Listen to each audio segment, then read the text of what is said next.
अस्सलामुअलैकुम। आज हम पढ़ने जा रहे हैं चैप्टर 10 के प्रैक्टिस एमसीक्यूज जो एनईटी में आते हैं।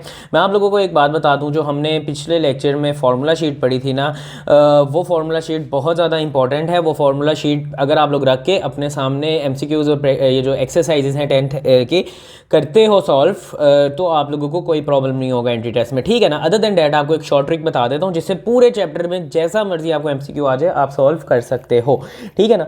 तो सबसे पहले देखो कि फार्मूलाज आप लोगों को याद होने चाहिए।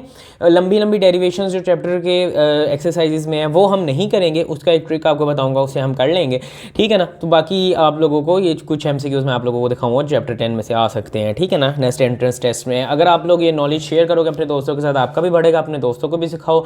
मैं भी आप लोगों को सिखा रहा हूँ क्योंकि मैं चाहता नहीं था कि मैं अपना जो नॉलेज है वो लेकर मर जाऊँ, क्योंकि पाकिस्तान में तो लोग निहारी की रेसिपी लेके भी मर जाते हैं।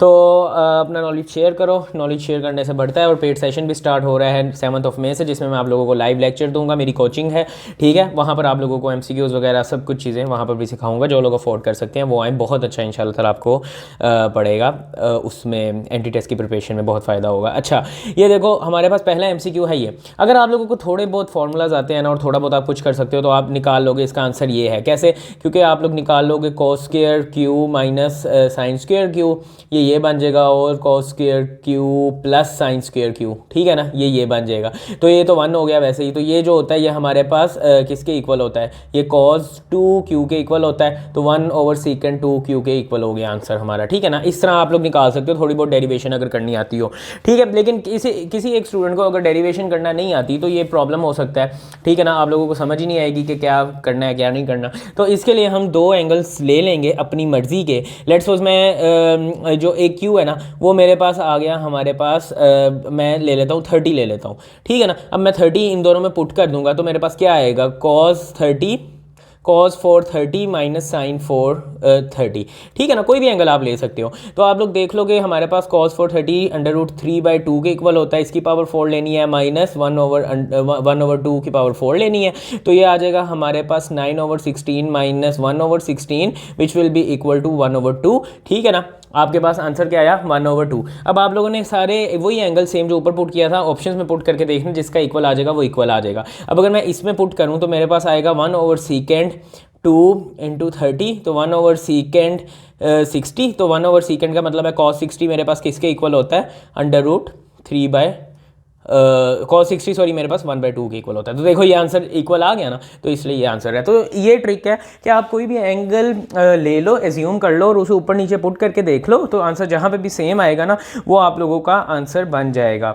अब ये बहुत आसान एमसीक्यू है, आप लोग खुद करो, विच इज़ नॉट ट्रू। ये तो सिंपल, अगर आपको फॉर्मूला होता है तो आपको पता है ये ट्रू है, तो ये ट्रू नहीं हो सकता, ठीक है ना।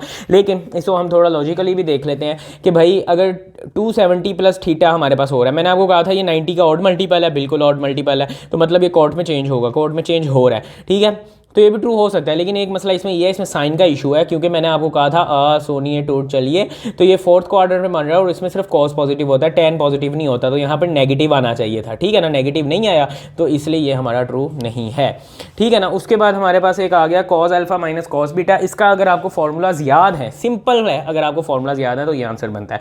लेकिन अगर फॉर्मूलाज याद नहीं है, हम अल्फा को ले लेते हैं लेट्स सपोज 90 और बी को ले लेते हैं 30, ठीक है। मैंने आपको कहा कोई भी एंगल्स यूज़ कर सकते हो आप लोग। तो cos alpha minus cos beta मेरे पास आएगा 90 माइनस cos 30, तो ये आ जाएगा माइनस √3, ठीक है, 3/2। तो आप लोगों ने ये यहाँ पे पुट करके देखना है आंसर्स में कि ये आंसर आता है कि नहीं आता। अगर आपको फॉर्मूलाज नहीं याद आते हैं, आप कंफ्यूज हो जाते हो, ठीक है ना, तो मैं यहाँ पे पुट करके देखता हूँ सही आंसर में ही। Sine alpha plus beta 90 plus 30 120 divided by 2 60। तो साइन 60 मेरे पास किसके इक्वल होता है? √3/2 के into sine A B 90 minus 30 60 60 divide by 2 30, sine 30 1/2 के इक्वल होता है। 2 से कट गया तो माइनस √3/2 आंसर आ गया। ये थोड़ी मैंने फास्ट की है सॉल्विंग, आप लोग स्लो करके भी देख सकते हो या फिर खुद भी सॉल्व करके देख सकते हो, आप लोगों को समझ आ जाएगी, ठीक है ना। अब आप लोग ये भी कर सकते हो, ये देखो ये एमसीक्यू है, आप लोगों ने खुद सॉल्व करना है। इसका आंसर हमारे पास ये भी है और ये भी है, मतलब बोथ बी एंड सी है, ठीक है ना। तो ये आप लोग सॉल्व कर सकते हो। हाफ एंगल का सिंपल हाफ एंगल का फॉर्मूला है जो हमने पिछले लेक्चर में हाफ एंगल के फॉर्मूलाज पढ़े थे। ये देखो मैं थोड़ा सा आप लोगों को दिखा भी देता हूँ। जैसे हमारे पास ये जो ये वाला है cos 2 अल्फा, ये सॉरी ये वाला इसमें यहाँ पे यूज़ हो रहा है। cos 2 अल्फा तो इसने डिवाइडेड बाई 4 कर दिया, यहाँ पे भी डिवाइडेड बाई 2 होगा, यहाँ पे भी डिवाइडेड बाई 2 होगा। तो बेसिकली हमारे पास क्या हो जाएगा कि हमारे हमारे पास अल्फ़ा उस हिसाब से आ जाएगा, क्योंकि कॉज अल्फ़ा डिवाइड बाई 2 किया, यहाँ पे भी डिवाइड बाई 2 किया, तो कॉज 2 अल्फ़ा जो है वो 2 इस वाले के हिसाब से आएगा, इस वाले के हिसाब से, ठीक है ना। ये आंसर इस वाले के हिसाब से भी आ रहा है और इस वाले के हिसाब से भी आ रहा है, इस वाले के हिसाब से और इस वाले के हिसाब से। सिंपल डबल एंगल फार्मूला को, एंगल जो है वो आपको 2 से डिवाइड किया हुआ है और कुछ नहीं है, ठीक है ना। ये मैं आप लोगों को थोड़ा समझा भी देता हूँ। फार्मूला हमारे पास ये है, cos 2 alpha is equal to 1 minus 2 sine square alpha. एक समझा देता हूँ। तो मैंने एंगल को 2 से डिवाइड कर दिया, तो ये क्या आया, cos alpha is equal to 1 minus sine square alpha by 2। तो ये इसका ये भी है, इसी तरह इसका ये भी आ जाएगा। लेकिन अगर आप लोगों को फॉर्मूलाज नहीं आता, आप लोग सिंपल एक एंगल ले लो जिसका कॉस ले लो, cos 30, ठीक है ना। cos 30 अंडर रूट 3/2 हो जाएगा। इधर भी आप cos 30 ले लो या cos 60 ले लो, चलो cos 60 लोगे 1/2 होगा, इधर cos 60 लोगे तो cos 60 डिवाइडेड बाई 2 30, cos 30 होता है अंडर रूट 3/2, तो ये 3/2 आ जाएगा, 2 2 से कट जाएगा, तो 3 - 2 1 आ जाएगा, आपका आंसर सेम आ जाएगा, ठीक है ना। तो इस तरह आप यहाँ पे भी यूज़ कर सकते हो, यहाँ पे भी यूज़ कर सकते हो। मैं थोड़ी रफ कैलकुलेशन इसलिए कर रहा हूँ क्योंकि ये बातें सबको पता होती हैं, आपको इतनी कैलकुलेशन तो आनी चाहिए, वरना फ़ायदा नहीं है एंट्री टेस्ट पढ़ने का। तो ये हमारे पास 10th चैप्टर भी हो गया। इंशाल्लाह ताला अगले में हम 11th चैप्टर स्टार्ट करेंगे, डोमेन रेंज पढ़ेंगे, थोड़ी सी पीरियोडिसिटी पढ़ेंगे कि क्या होती है। और 11th चैप्टर के कोई खास MCQs मैंने लिखे नहीं है क्योंकि उसके बनते नहीं है। उसके बाद हम 12th चैप्टर पर डायरेक्ट आ जाएंगे।